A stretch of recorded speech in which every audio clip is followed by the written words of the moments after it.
Yeah, so this is a pretty long paper. It's 25 pages, and we're going to try to, obviously I can't compress it into a 15-minute presentation, so there'll be some things that are not discussed in the presentation, and I recommend and I highly encourage you to actually read the paper.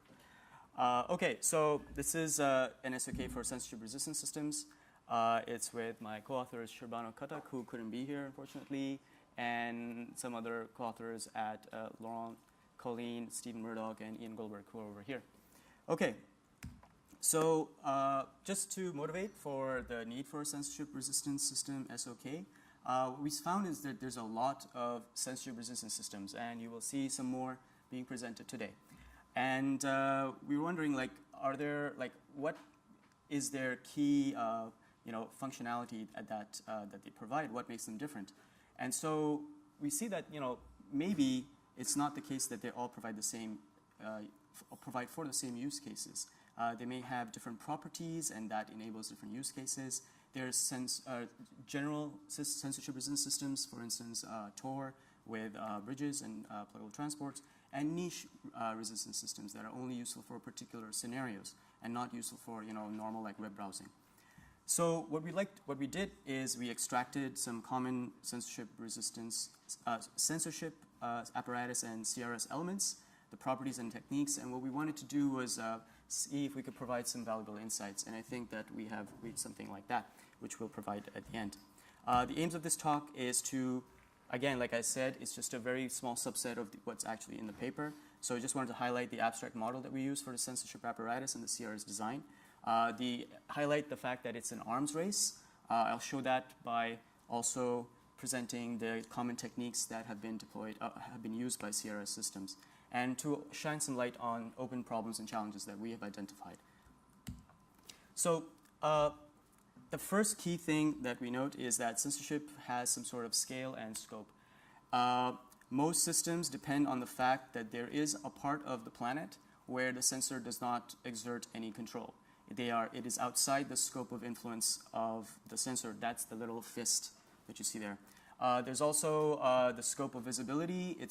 These are the areas where the censor can see and observe, but cannot actually exert any control. Examples of this is where they might have cooperation with other countries that share data with them, but don't necessarily mean that they can actually go and make that country do anything to its citizens.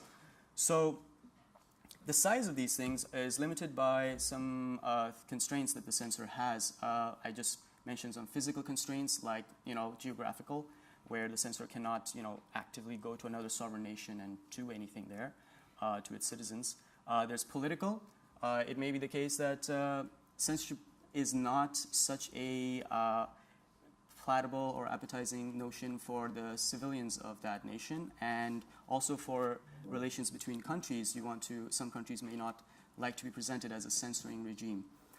So that's some political constraints that may be in place. There's economic constraints. On the one hand, economic constraints can be that it's just too expensive to conduct the level of censorship that the country would like. The other aspect of the economic side is that by censoring, it may hurt the economy of the country or have some other economic impact that is the direct effect of conducting that censorship. And finally, the technological, which is usually what we focus on. It's just, is it possible to even do that level of censorship? Okay, so these are some of the limitations that we have for the censor. Then, using those limitations, what we did is we modeled the censorship apparatus as an imperfect mechanism. The idea is that there's it is inherent to this mechanism some errors in the nature of false positives and false negatives. False positives being blocking things that should not have been blocked, and false negatives letting things go that should have actually been blocked. The little curve on the side shows us the tension between the censor and the circumventor. What the censor would like is to push the curve down to the bottom left corner, have no false positives and no false negatives, and it's the aim of the CRS systems to try to push it to the diagonal where the censor is basically unable to protect or prevent these errors when it tries to do censorship. The main tools for the censorship apparatus that we, in our SoK, we distill is that there's the fingerprinting type, which is it tries to learn as much as it can about censorship resistance traffic and activities, and direct action, what kind of censorship actions it can take, be it blocking, corruption, disruption, things of that nature. So I'd like to now move to the common CRS techniques and the arms race. I present it as a presented in from two directions. One is the address-based things that the sensor can do in terms of the address space, or where things exist on the network. The other one will be what it can do on the traffic layer, analysis of traffic.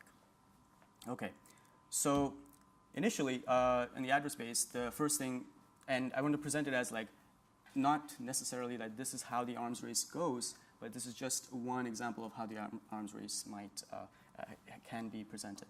So the sensor starts blocking IP addresses of places that are serving censorship or content that is not something that the sensor would like their citizens to look at, or the people in their regime to look at.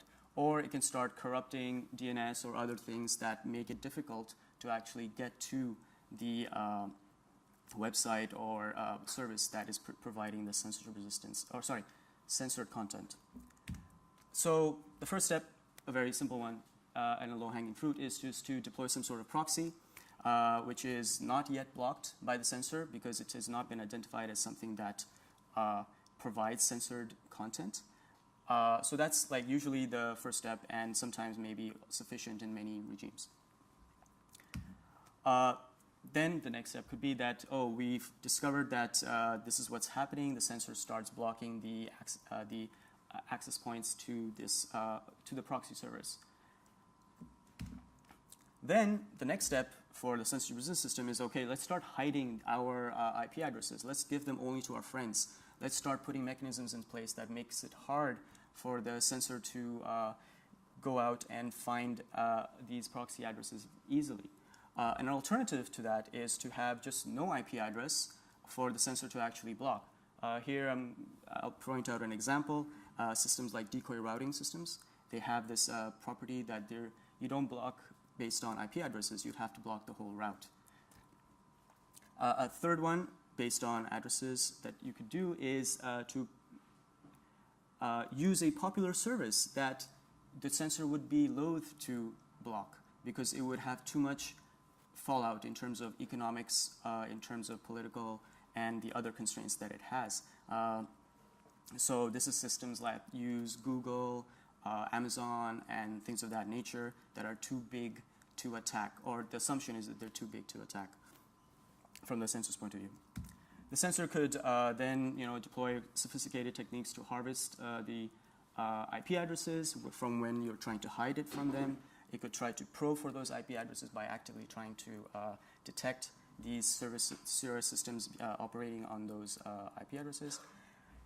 For the place where there is no IP addresses, you could start avoiding the route. What you've done is you've just taken the fight to another level where you're like getting the adversary not to just block by destination, but by whole routes. And of course, on the final one, it could be that you did not assume correctly that the sensor would not block this popular service, and they go ahead and block it. And finally, on the side of where things haven't yet gotten blocked completely, to prevent the sensor from harvesting too aggressively, you could try to rate limit how you give out your IP addresses. You could have it that the IP addresses you use are only valid for a short period of time, so even if the sensor collects them, they're not worth that much in the long term.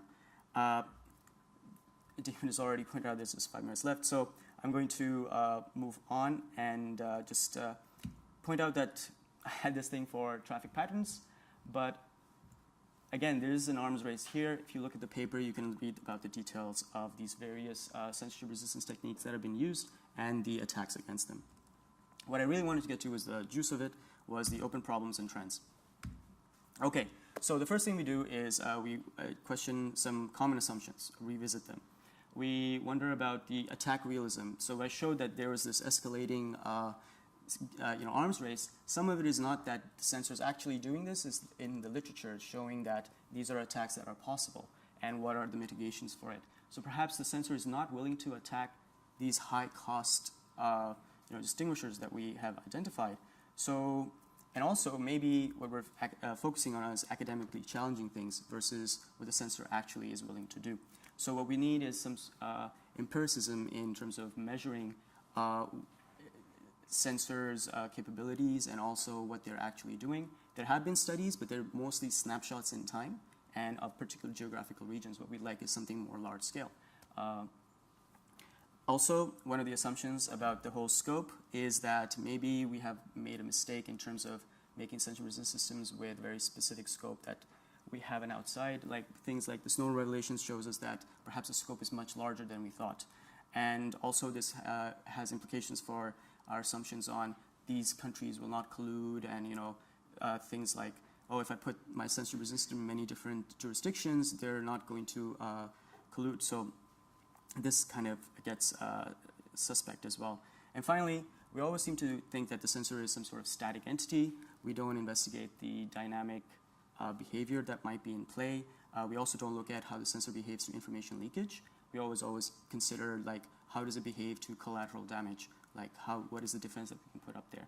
So in the paper at the end, if you stick around, I'll talk about these things. Here I wanted to point out that let's focus on collateral damage. It always seems like, oh, the more collateral damage you can get, the better it is. And the way to get really great amounts of collateral damage is perhaps to focus on really, really popular services and platforms. And the idea being it's going to be mutually assured destruction if the sensor blocks us. Yeah, sure, we lose our sensor resistance system, but it really, really would hurt the sensor as well. And so this brinkmanship is some kind of equilibrium state.